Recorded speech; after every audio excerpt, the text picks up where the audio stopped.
네, 정치하다합니다. 오늘은 홍석준 전 국민의힘 국회의원, 김병욱 전 더불어민주당 국회의원, 또 SBS 최선호 논설위원과 함께하겠습니다. 세 분 어서 오십시오. 안녕하십니까. 네, 윤석열 대통령의 2차 탄핵안 표결이 이제 하루 앞으로 다가왔습니다. 여당인 국민의힘은 아직 방향을 잡지 못하고 있습니다. 윤 대통령 담화 이후에 국민의힘 지도부 입장이 엇갈리고 있기 때문인데요. 현재 상황 영상으로 먼저 정리했습니다.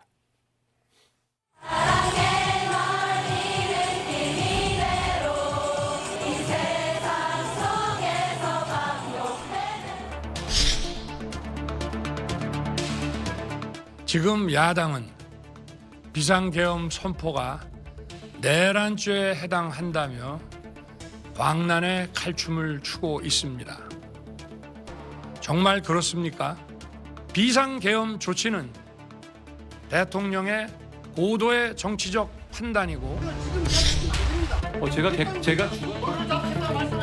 저는 당론으로서 위님 문제 주시. 탄핵을 찬성하자는 제안을 드립니다.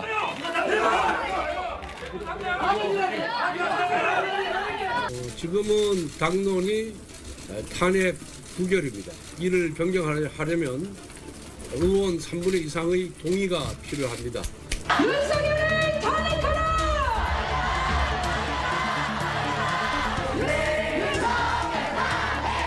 지금이라도 당장 탄핵에 찬성하라!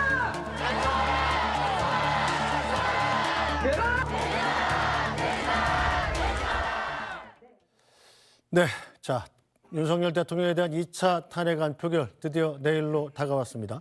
자, 먼저 홍성준 의원께 질문을 드려야 되겠군요. 여당 입장은 왜 안 정해집니까? 일단 현재까지는 당론으로 탄핵 반대죠. 당론으로 일단 탄핵 반대를 바꾸기 위해서는 현재 당규상 소속 의원들 3분의 2의 좀 동의가 필요한 사항입니다. 지금 현재는 지난주보다는 좀 탄핵을 하겠다 혹은 또 탄핵 여부에 따라 참여하겠다는 의원들이 늘어나고는 있습니다만 그러나 여전히 아직까지 당내 주류에서는 탄핵된 이후에 2016년 박근혜 대통령 어떤 탄핵 이후에 그런 학습 효과도 분명히 있고 그다음에 또 여기에 대해서 지금 민주당이 탄핵 발의를 계속 일주일 간격으로 이렇게 하는 게 법치주의의 지금 현재 일사부재의 원칙이라든지 이런 것을 지금 무시하면서까지 이렇게 하고 있는데 이렇게 서두를 필요가 있느냐. 일단 지금 이제 수사를 지금 진행된 상황을 보고 판단을 해도 되는 상황에 대해서 민주당의 이런 어떤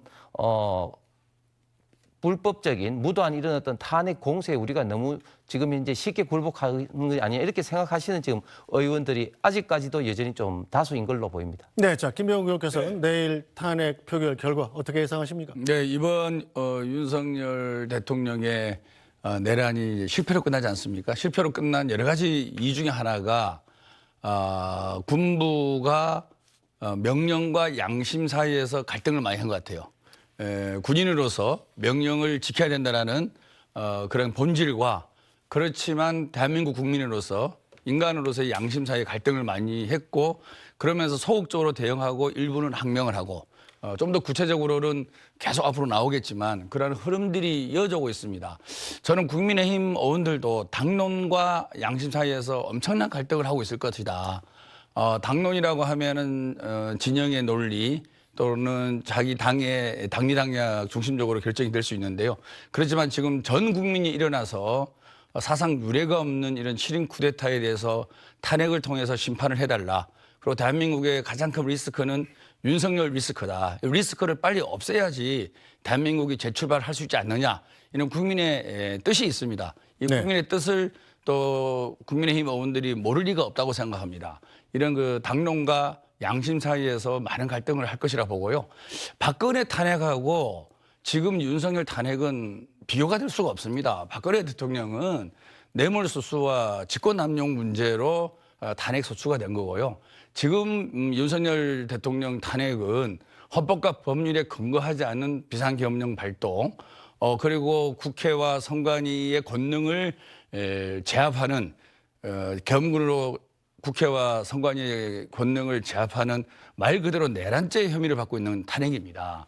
그래서 국민의힘 의원들도 이것을 8년 전에 박근혜 탄핵의 트라우마로 생각을 해서 의사결정을 미루는 것은 잘못된 시각과 본질을 제대로 이해하지 못하고 있는 측면이 아주 강하다는 네. 그런 생각을 하고요. 지금 우리 의원님께서 일사부재리 말씀하셨는데 일자 탄핵안은 정기국회에 낸 거고요. 네. 저는 임시국회에 소집해서 낸 거기 때문에 일사부재리 원칙에 해당되지 않는 네. 정상적인 국회 활동이다 이런 말씀드리겠습니다. 네, 자 최선호 논술위원. 네. 그런데 표결이라는 건 결국은 숫자 싸움 아니겠습니까? 네. 숫자로 따져보면 어떻습니까? 현재 이제 공개적으로 탄핵에 찬성하겠다라고 밝힌 의원이 이제 7명입니다. 네. 다 알고 계시겠지만 안철수, 김혜지, 김상욱, 김재섭, 조경태, 진종호, 한지아 이렇게 7명 의원은 탄핵 찬성하겠다고 공개적으로 입장을 밝혔고요.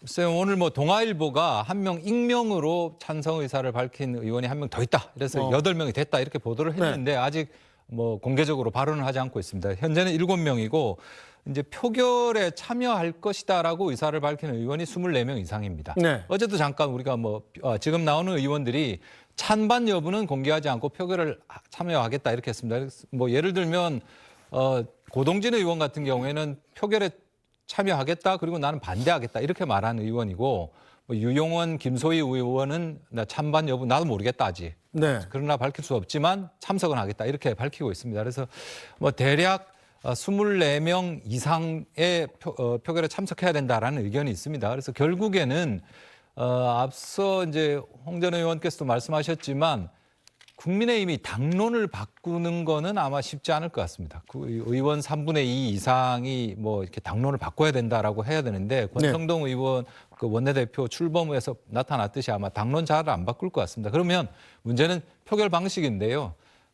뭐 자유투표까지는 힘들더라도 권고적 당론 이렇게 해서 이제 표결엔 들어간다라든지 네. 이렇게 표단 속의 수위를 낮추면 아마 이탈하는 의원들이 늘어날 거고요. 네. 근데 그게 아니고 지난 그 7일 일주일 전처럼 그때 이제 윤상현 의원이 그렇게 의총에서 분위기를 잡아갔다는 거 아닙니까? 한 네. 사람 한 사람 김건희 여사 특검법도 반대가 당론이다라고 확인하고 이렇게 막 표단속하고 이렇게 가느냐에 따라서 조금씩 달라질 것 같은데요.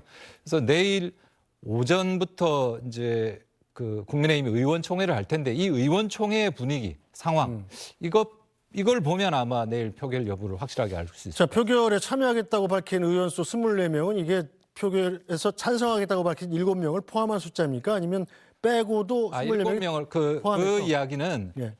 지난번에 이제 상설 특검에 대해서 네. 표결을 했을 때 이탈표가 36표 나왔지 않습니까? 36명 의원들한테 물어보니까 네. 24명, 그중에 24명 정도는 표결에 찬성하겠다라고 표결에 참여하겠다라고 네. 말을 한 겁니다. 그래서 이 숫자는 굉장히 유동적이기 때문에 지금 24냐, 36이냐, 34냐 이건 네. 별 의미가 없고요.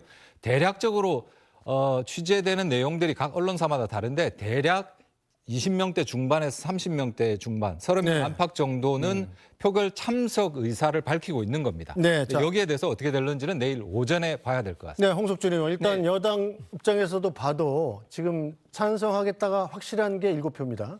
그럼 한 표, 그러니까 이 24명, 30명의 표결 참여 의원 가운데 단 한 명만 더 찬성을 하면 내일 탄핵안은 가결되겠군요. 그렇습니다.